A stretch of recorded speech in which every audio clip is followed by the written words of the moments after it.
Сайн байцгаана уу? Та бүхдээ энэ өдрийн амраа монголон алтхая.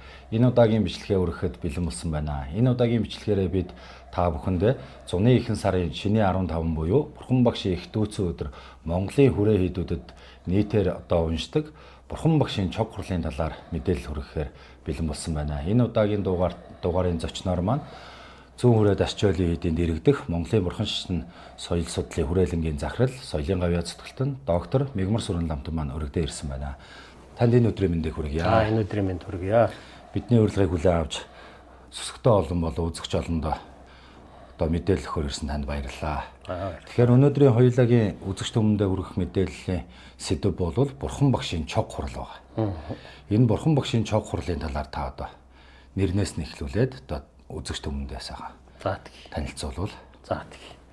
За одоо маргааш Бурхан багшийн их дүүцэн өдөр болно. Бид алам хүмүүс бүгд ярьдаг сагдаваа гэж ярьдаг. Сагдаваа гэдэг маань зуны ихэнх сарыг хэлж байна. За зуны ихэнх сарын 15-ны энэ тэргэл сартай энэ өдөр Бурхан багшийн гэгээ маань энэ 3 их сайхан дүүцэн давхарлсан ийм их онцгой тэмдэглэлтэй ингээд өдөр. Ер нь Бурхан багшийн тэмдэглэлтэй дүүцэн өдрийг Монголын Бурхан шашинтнууд зөвхөн Монголын биш, ер нь нийт Бурхан шашинтнууд тэмдэглэдэг.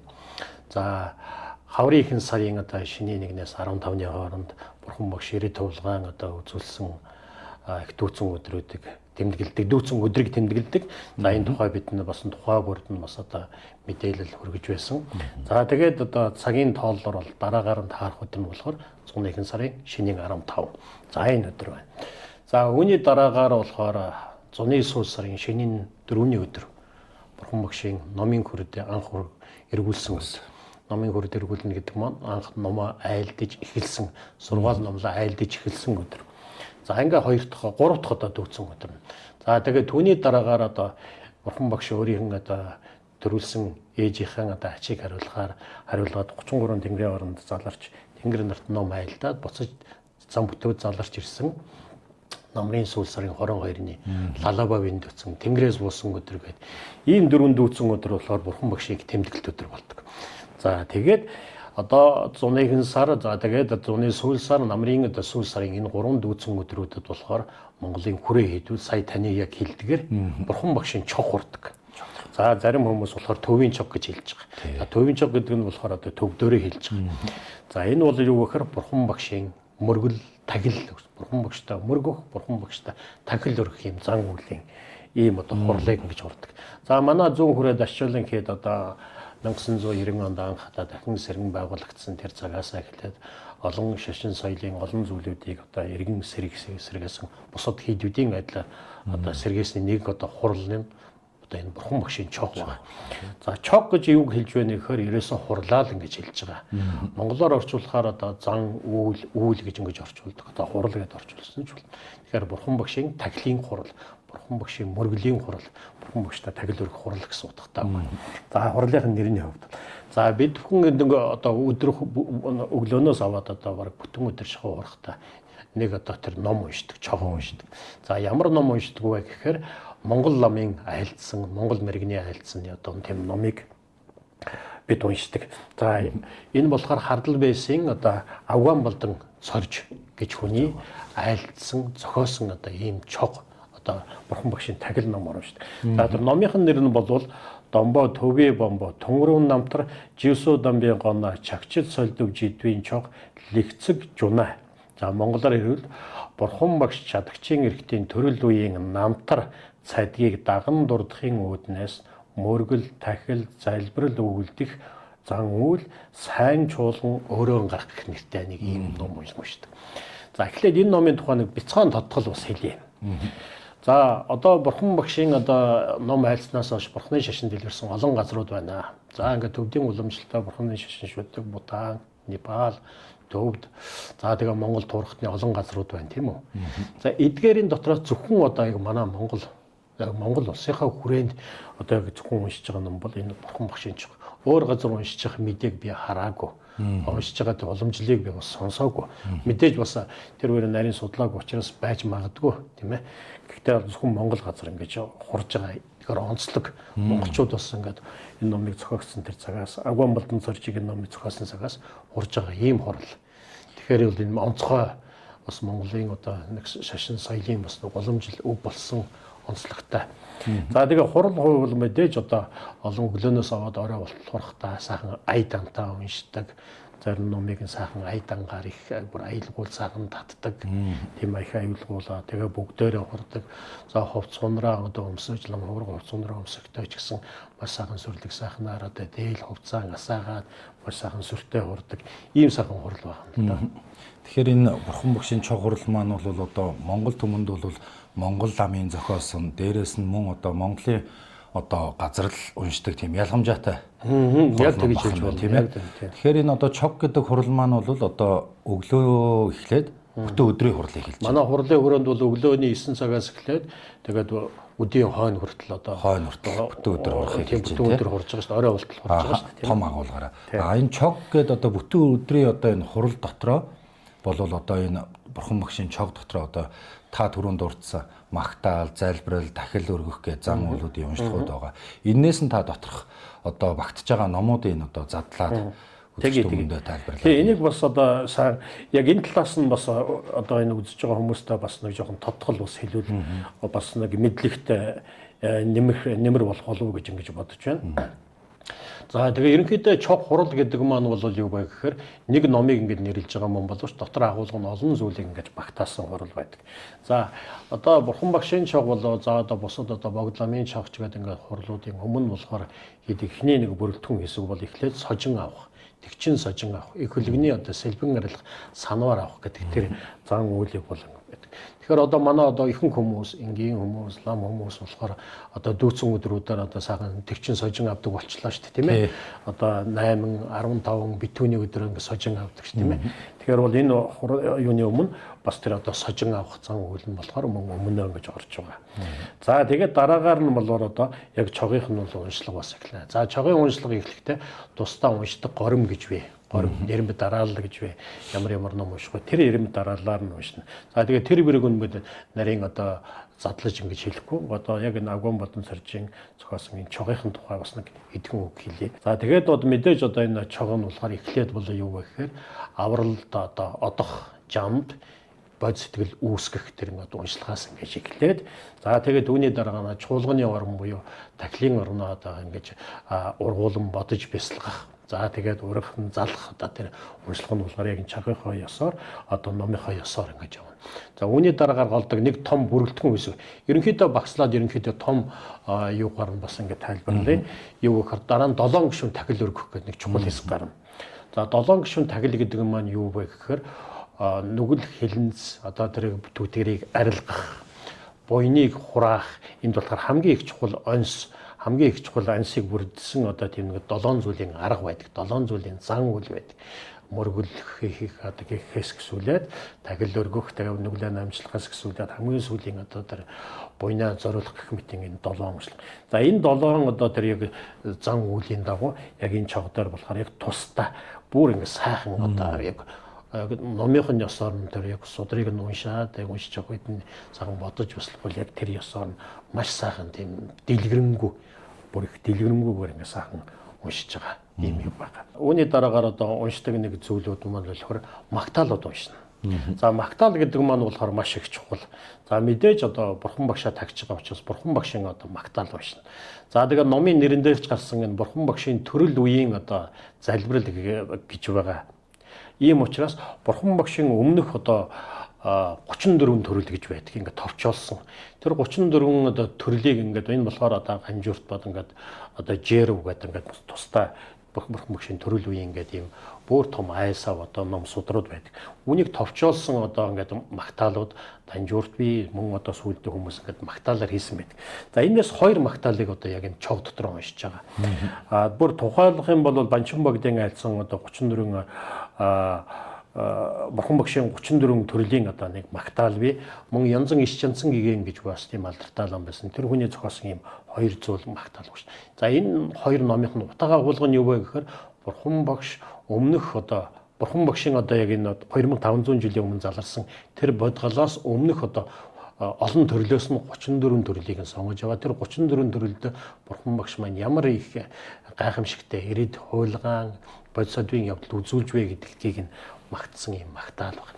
За энэ бол маш их чухал. Тэгэхээр үүнийг нь болохоор тухайн үед номыг нь уншиж явахдаа бодох, залбирахад бол маш их буян хураан мэдээж өнгөд сонсож байгаа хүмүүс болтой тэр Бурхан багшийн намтар цадгийг сонсоод улам сүжиг төрн энэ их сайхан юм ном байна.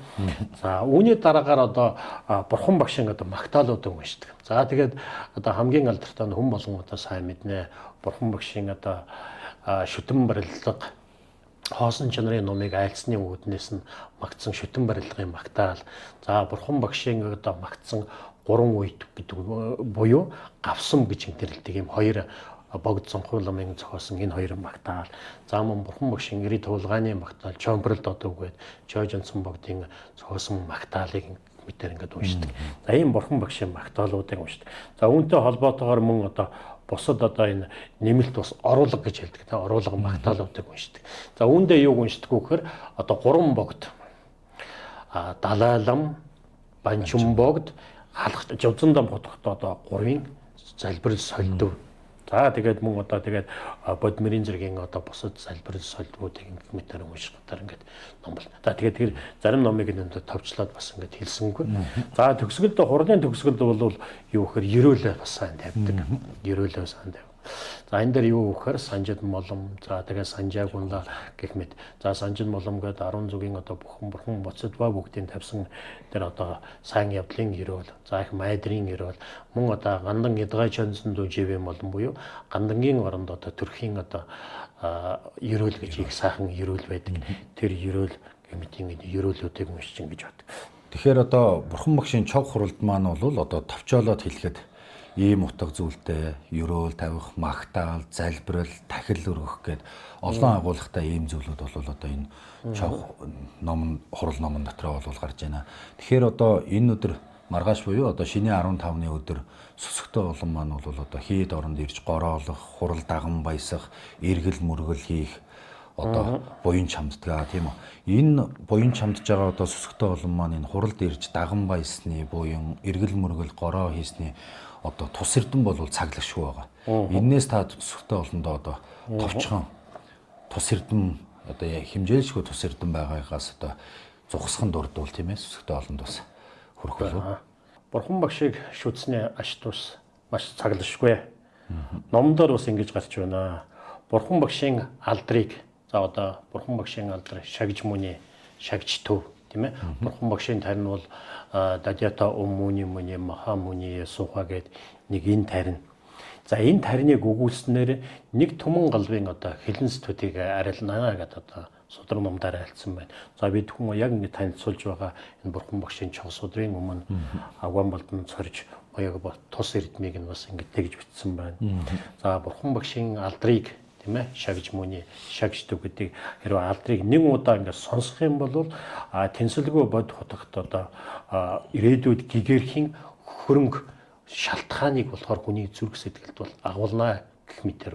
За энэ мэтээр ингээд бодоод үзэх юм бол Бурхан багшийн энэ одоо чог судрын энэ өдрөө ирж одоо эргэл хийх, мөргөл хийх, тахил өргөхтэй тус эрдэм бол мэдээж цаглашгүй. За мэдээж одоо эргэл мөргөл хийж суурга эргэх хийд оронд ингээд эргэл мөргөхөд бол ямар тус эрдэм гардаг байсан бэ? Түн гарна. За тэгээ энэ өдөр бол хүмүүс мэдээж ирээд цагаан тахил өргөж болно бурханд тийм ээ. Одоо олон зүйлийн тахил өргөж нь усан тахил. За гэр орондоо усан тахил тавьж болно. За бусад дээр тахил тавьж болно.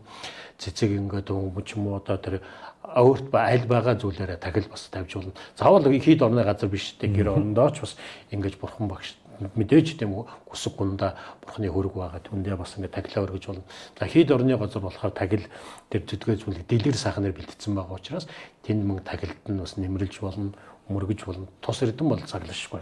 За тэгээд ингээд энэ цайлтуулсан олон сайхан ингээд ном уншиж байгаа хоёлаа ингээд нэг ганц хоёрхан номыг дээжлээд бүгдээр ингээд тайлбарлахад их бит болж ганц хоёрхан зүйлийг нь тайлбарлаж байгаа. Эдгээр номуудыг мэдээж ингээс бурхан багшийн ганц алдрыг сонсоход ийм их тус эрдэмтэй байгаа юм чинь бурхан багшийн тэр одоо тагил олон сайхан тэр одоо хурал уншлагыг бүтэн өндөр хурж байгаа тэр хурал номд суух тийм ээ үүнийг сонсох эргэл мөргөл хийхэд бол мэдээж тус эрдэм гаргах гэдэг нь бол цаглашгүй ихэнд бол ойлгомжтой. Тэгэхээр яг энэ өдөр болохоор одоо Монгол орон даяар олон сайхан буйны арга хэмжээг зохион байгуулж байна тийм ээ. Хийд орон болгон одоо энэ бурхан шашны одоо энэ чиглэлтэй төрийн бус байгууллагууд тийм ээ, сүм хийдүүд бүгд олон цагаан арга хэмжээ зохиож байна. Тэдгээр бүгдээр цагаан даган баясаад оролцоод их юм бол маш их сайхан буян хураан. Тэгэхээр энэ тус эрдэм гэдэг нь бол цаглашгүй. Тэгээ олон тус эрдэм байдгаас нь болохоор цугас болохоор хоёрыг болохоор яг энэ номонд гарч байгаагаар, сударт гарч байгаагаар танилцуулбал юм байна да. Олон тэглгүй яг таны хэлснээр одоо энэ бол одоо цаглашгүй. Тэгээд энэ Монгол ламын зохиосон энэ бурхан багшийн чог гэдэг одоо энэ судран дээр байгаа хоёрхан зүйлийн л одоо тус эрдэм гэхэд ийм цаглашгүй их байгаа юм чинь одоо тэрнээсээ гадна эргэл мөргөл гороо хийгээд энэ хурлыг сонсоод хурал даган баясаа суухад бол бүр л одоо хэмжээшгүй цаглашгүй байхгүй. Бас нэг зүйлийг бас ингээд тодруулаад хэлье уучлаарай Ламгой. Энэ одоо судрыг бол яагаад ингээд би ингээд их онцолж ингэж өнөөдөр бас ингэж хүмүүс танилцуулах гэж байна гэхээр энэ одоо чог судрын өмнө бурхан багшийн бас намтрыг их цөөхөн үгээр товчуулаад бас бичигдсэн байгаад. Түрүүн бид хоёрын дурж исэн бурхан багшийн дээр өмнөх 34 төрлийн тэр намтраг цадыг түүх гэдэг бол маш том, урт, их зузаан ном. Тэдгээрийг уншихыг бас хураангуулад бурхан багшийн тэр урт төрөлдөө ямар байваа гэдгийг бас хураангуулад ингээд богинохноор бичсэн байгаа. Тэгэхээр төв дэлхийдээ сайн мэддэг хүмүүс байх юм бол үнийг нь үзэж болно. Эсвэл хүмүүс болохоор одоо төв дэлхийдээ сайхан багш нараараа бас тэр хэсгийг нь сайхан уншуулаад тайлбарлуулж бас болно. Бас энэ өмнөө бас нэг тэр байгаа. Тэгээ дотор гарч байгаа магтаал дотор мөн бас түүнийгээс айлгуулад ингээд уншиж байгаа учраас үний сүсэг сэлбэт бол илүү их сайхан. Тэгэхээр энэ аргагүй тэр ингээд Монгол хүмүүний хийсэн ганцхан Монгол хүн хийсэн биш л дээ. Тэр эрдэм номд шалгарсан хүний хийсэн одоо тэр ном учраас одоо болтол ингээд энэ олон хүрээ хийдгүүд бас гурж байгаа ийм хурал. Ийм сайхан ийм ном байна. Тэгэхээр одоо бид бүхэнд одоо энэ бурхан багшийн чог хурлын одоо магтаал хурлын талаар дэлгэрэнгүй сайхан мэдээлэл өгсөн танд маш их баярлалаа. Тэгэхээр одоо маргааш бурхан багшийн их дүүцэн өдөр тохиож байгаа та бүхэн хийд оронд очиж мөн очиж амжихгүй байлаа гэхэд түрүүний манай Ламгой хэлснээр гэртээ бурхан шүтээнд тахилаа өргөж, арц үжээ өгүүлэн зулаа өргөж бие хэл сэтгэлээрээ буйны чуулганыг одоо цаглагшгүй ихээр хураах болтугай. Баярлалаа.